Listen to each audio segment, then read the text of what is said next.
오늘은 이스라엘로 돌아온 법궤이란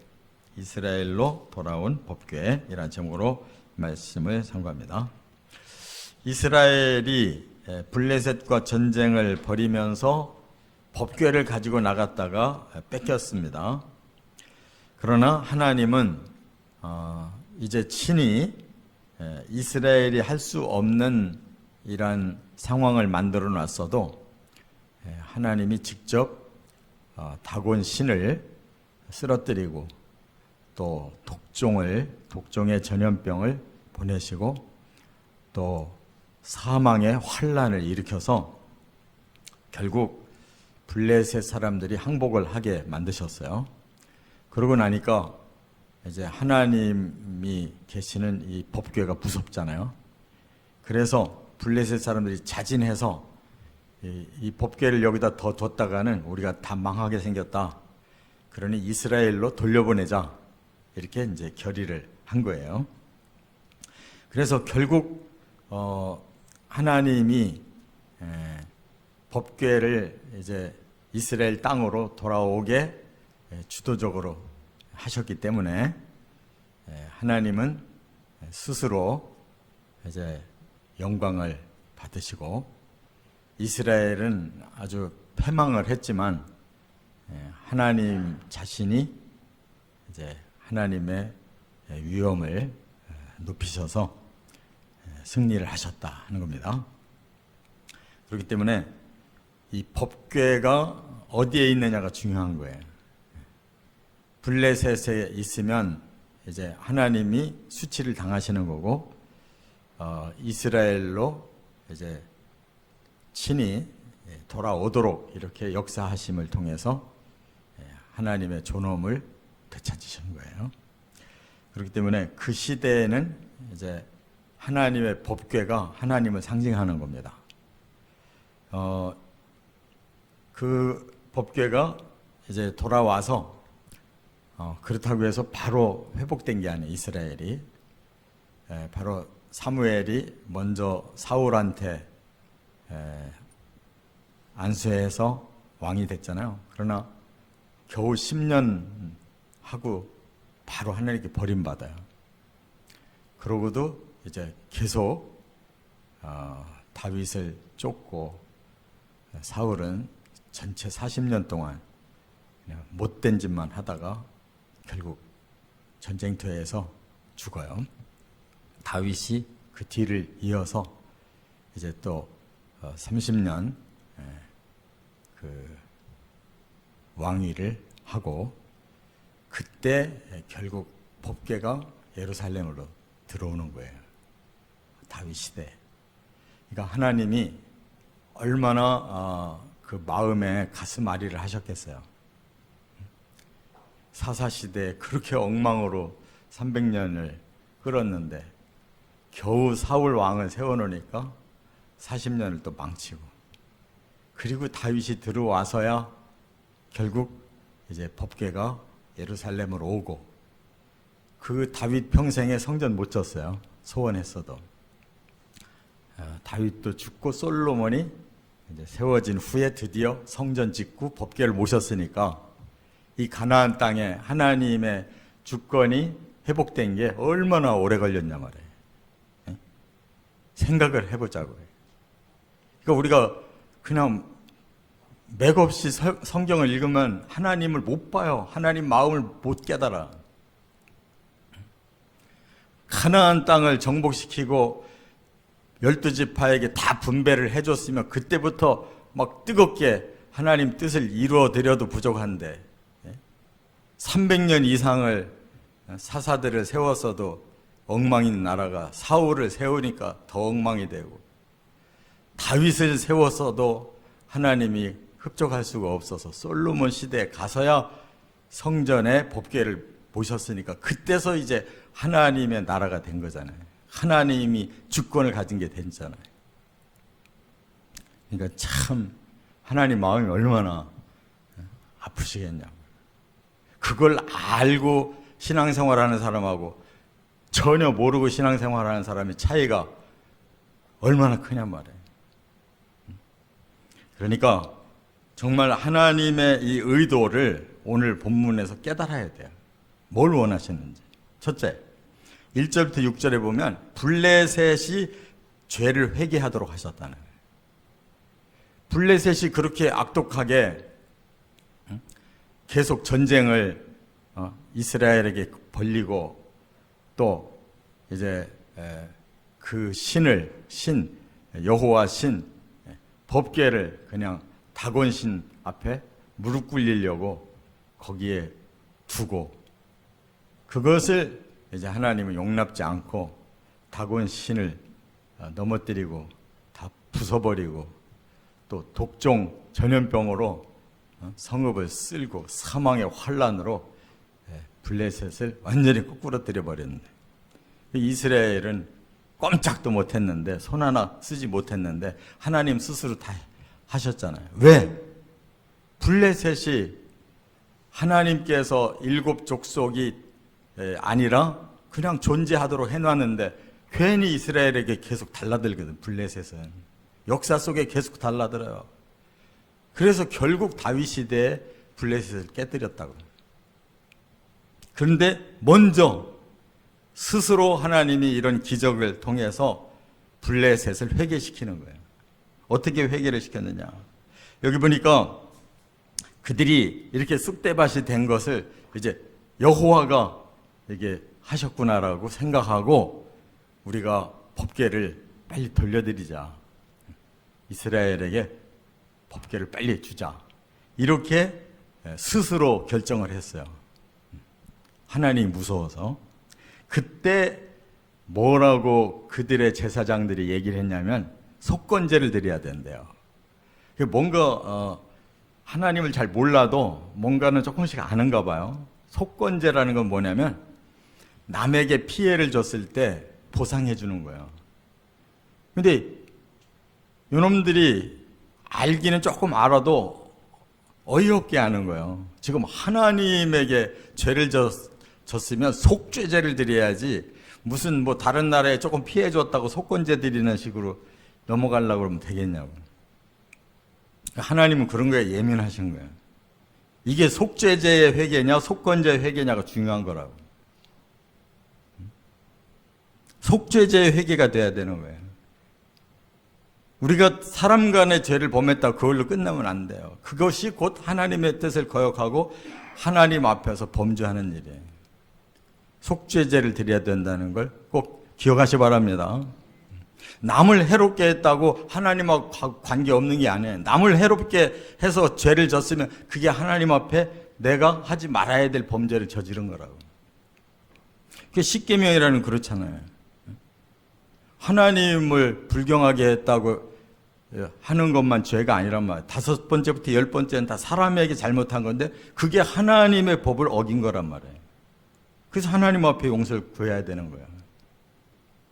살인을 하든지 간음을 하든지 도둑질 하든지 남을 거짓 증거하든지 남의 것을 탐했든지 다 그게 하나님 앞에 범죄야. 이 블레셋이 그걸 아직 잘 모르고 적당하게 우리가 보상하면 다 될 줄 아는데 천만에. 그래서 그 보상으로 뭘 했느냐? 여기 보니까 금으로 그 독종 형상을 금으로 만들었대요. 그리고 또 하나는 쥐의 형상으로 금으로 만들어서 그거를 이제 말하자면 보상을 했다는 뜻이에요. 그런데 여기 독종 형상과 쥐 형상이 뭘까를 우리가 생각해 봐야 돼요. 이게 지금 전염병이 와가지고 싹쓸이를 했잖아요. 근데 왜 이 말하자면 사람들에게 막 피부암이 걸려가지고 죽게 됐는데 왜 쥐를 갖다가 형상으로 또 만들었을까?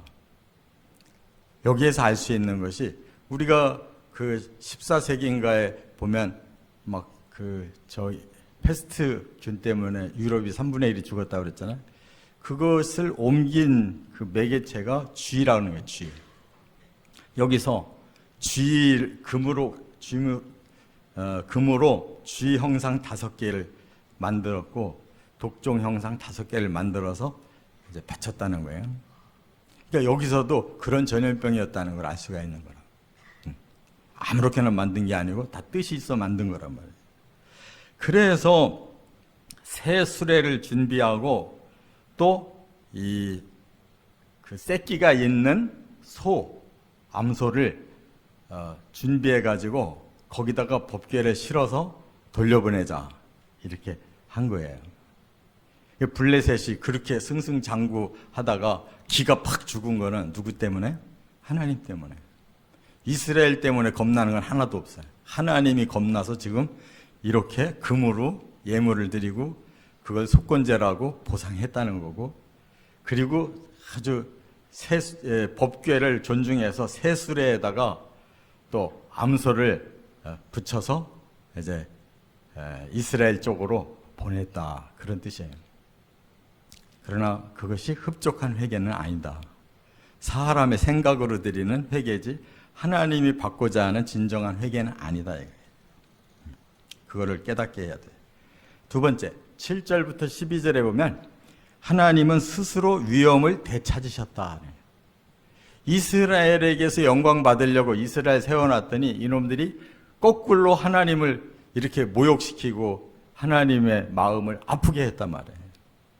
그래서 하나님은 스스로 존엄을 되찾으실 수밖에 없어요. 그러니 그 선민이 무슨 선민이에요. 하나님께 영광을 돌려야 될 것들이 오히려 하나님을 이렇게 모욕하게 만들고 이렇게 하나님을 깎아내렸단 말이에요. 그래서 이 소들의 그 수레 위에 이걸 이제 올려가지고 보내자 해놓고서는 블레셋 사람들이 또 꾀가 난 거예요. 이거 많은 금덩어리를 보내는데 혹시나 여호와가 우리에게 벌 준 게 아니라면 이건 괜히 보낼 필요가 없는 거예요. 그러니까 아직도 반신반의하는 거예요. 이게 하나님이 벌 내린 거냐, 아니 우연히 이런 사건이 일어난 거냐. 그래서 테스트를 해보자는 거예요. 어떻게? 새끼가 가진 소 둘을 지금 가지고 싣고 가잖아요. 그러면 이 새끼는 여기다 붙잡아 놓자. 그리고 수레 끌고 가게 하자. 그럼 어떨 것 같아요? 소가 가냐고? 안 가지. 그러면 이 금덩어리는 다시 수거해야 되는 거예요. 하나님 때문에 우리가 벌 받은 게 아니거든. 그래서 보냈는데 막 암소들이 울면서 계속 베세메스 이스라엘 나라를 향해서 계속 가는 거예요. 그때 얼마나 등골이 오싹했겠어요. 만약 우연에 일어난 일이라면은 자기 새끼들을 두고 어떤 암소가 가냐고. 새끼를 데리고 가면 몰라도 새끼를 놓고는 안 간단 말이에요.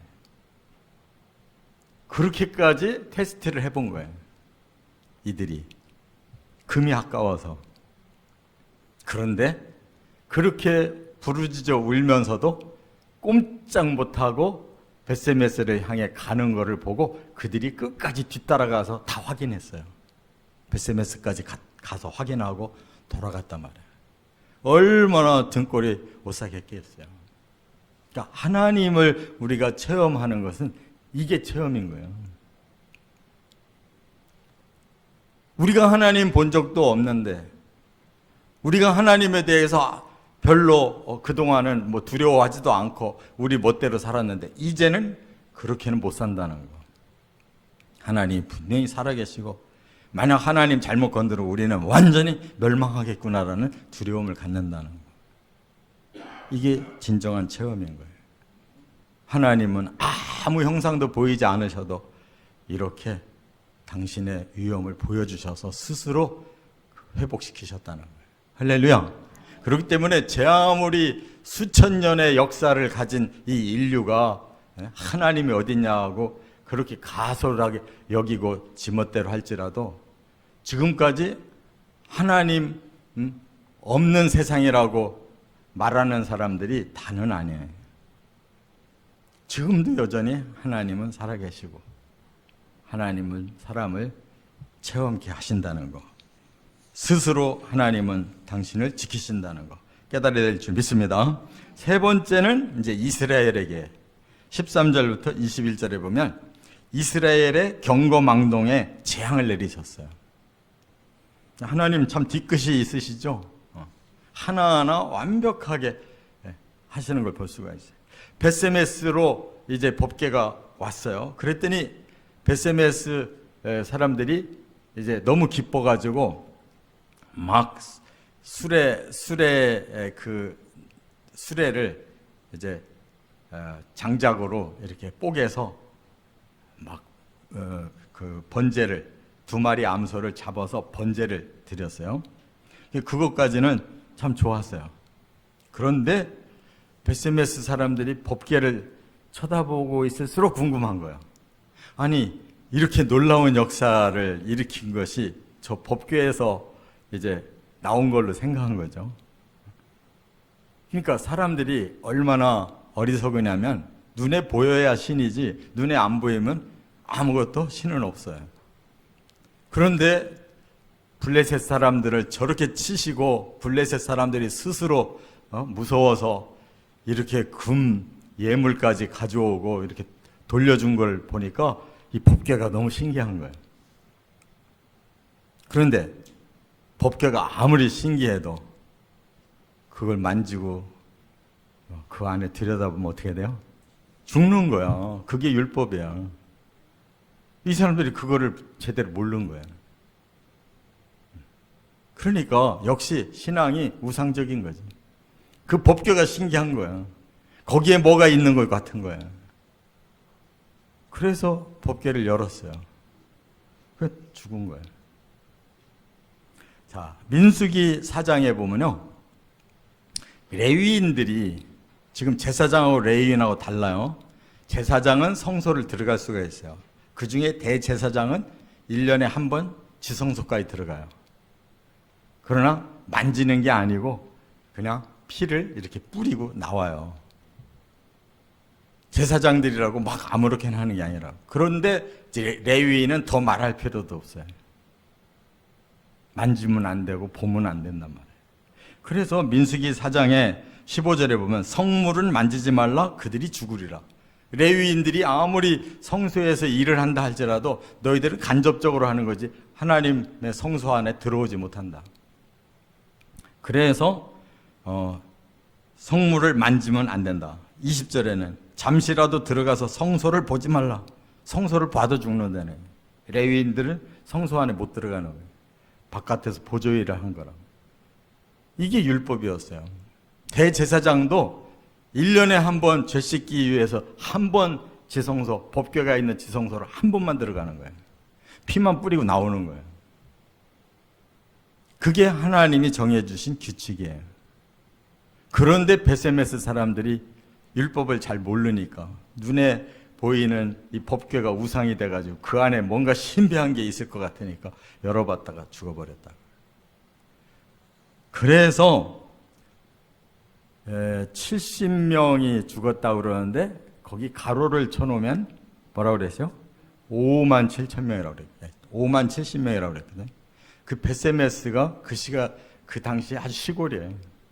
5만 명이 살 수가 없는 거예요. 그래서 많은 학자들은 5만은 이건 잘못된 기록일 것이다. 70명일 것이다. 이렇게 봐요. 그래도 한 마을 사람들 다 죽었는데 보통 일 아니잖아요. 만진 사람이 70명은 아닐 거 아니에요. 하나님이 진노하신 거예요. 아니 지금까지 이스라엘이 엉망으로 해가지고 하나님 마음을 아프게 했는데 하나님의 법궤까지 건드는 이런 경거망동하는 자들을 그게 무슨 선민이냐고 고치거리지. 하나님이 그 이스라엘을 이 70명만 죽였다고 70명만 죄 있는 게 아니잖아요. 이스라엘 전 공동체에게 경고한 거예요. 70명을 죽였다고 그랬어요. 그랬더니 벳세메스 사람들이 그렇게 기뻐하던 사람들이 법궤가 무서워지니까 법궤 여기다 뒀다가 우리 다 망하게 생겼다. 그래서 법궤를 기앗 여아림이라는 곳으로 통지해가지고 이 법궤 가져가라. 그래서 기앗 여아림 미디안에서 와서 법궤를 모시고 갔어요. 그리고 아비나답이라는 사람 집에 모셨어요. 그리고 아들 하나를 거룩하게 구별해서 너는 성소만 지키고 살아라 그랬다고요. 그래서 그 집에서 20년간이나 있었다는 거예요. 그런데 나중에 다윗이 법궤를 거기서 옮길 때 그 아비나답의 아들 중에 하나 우사가 이 수레에다가 똑같이 끌고 가다가 수레가 흔들리니까 넘어질까봐 만졌는데 또 죽었단 말이에요. 그러니까 복을 받을 수 있었던 사람들이 20년간 섬겨놓고 왜 죽어? 하나님의 법을 어기니까 그도 우사도 그 자리에 즉사하잖아요. 그러니까 하나님의 뜻이 뭐냐고. 뭐 기분 나쁘면 하나님 막 죽이는 거예요? 그게 아니란 말이에요. 하나님의 법 안으로 들어와서 바르게 살으라는 거예요. 그러면 하나님이 완전한 구원을 주시고 완전한 공동체의 기쁨을 누리게 해주시겠다는 거예요. 근데 사람들이 자기 생각으로 그냥 적당히 하려고 그러는, 안 된다 이거예요. 구약이라고 해서 뭐 그렇게 아니에요. 구약과 신약이 똑같아요. 하나님의 법은 똑같아요. 그렇게 우리가 복덩어리가 돼야 할 법궤를 모신 사람들이 오히려 그 복이 화로 바뀌면 안 되잖아요. 그래서 예수님이 바리새인들, 서기관들, 사두개인들, 장로들에게 하신 말씀이 너희들이 복 받을 수 있는 직분을 받아놓고 하나님을 가장 모욕되게 만들었기 때문에 너희에게 화가 있을 거라는 거예요. 그 위선의 종교를 뻗겨내지 않고는, 하나님의 그 복음의 법으로 들어오지 않고는 너희들을 망한다 이거예요. 이게 엄포예요. 엄포는 기분 내키는 대로 하는 게 엄포고, 하나님은 심판을 하시는 거예요. 공의대로. 또 성경을 알면 알수록 뚜렷해요. 하나님의 뜻은 뚜렷해요. 막 이랬다 저랬다 하시는 하나님이 아니에요. 우리가 이랬다 저랬다 하면서 우리 마음대로 해석을 하는 거지. 하나님이 계속 참아주시느라고 얼마나 힘드시겠어요. 사람들 같으면 그래요? 우리나라도 법이 딱 있잖아요. 법을 엄중하게 적용하기 시작하면 우리 못 살아요. 죄 안 짓는 놈이 어디 있어. 다 끌려가지. 그런데 권세 잡은 사람들이 그걸 이용해서 진을 빼고 대적자들만 잡아서 자꾸 늘려고 하니까 이런 거지. 하나님은 그런 법이 없어요. 언제든지 공평해. 우리가 이렇게 오늘 본문을 통해서 법궤의 비밀을 가지고 하나님이 마음을 보여주셨어요. 블레셋에게, 이스라엘에게. 하나님은 개인 감정이 아니라 하나님의 법으로 모든 사람을 공평하게 구원하시려고 이렇게 하신 거예요. 그 뜻을 깨닫고 순종해 가시기를 주의 이름으로 축원합니다.